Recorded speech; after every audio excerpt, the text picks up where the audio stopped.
জয়গুরু বন্ধুরা, আজকে বানাইমু কি তা জানোনি?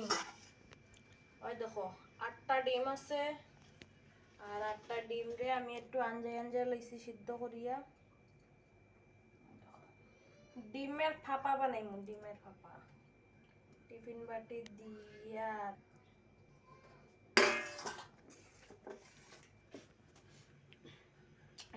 ওই দেখো কালা শস্য আর লাল শস্য, সাদা শস্য পেস্ট করে লইছি।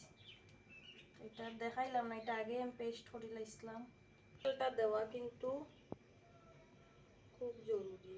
জলদি একটু মরিচ ওখানে না কাঁচা মরিচ দিছি। এটা হচ্ছে জলটা।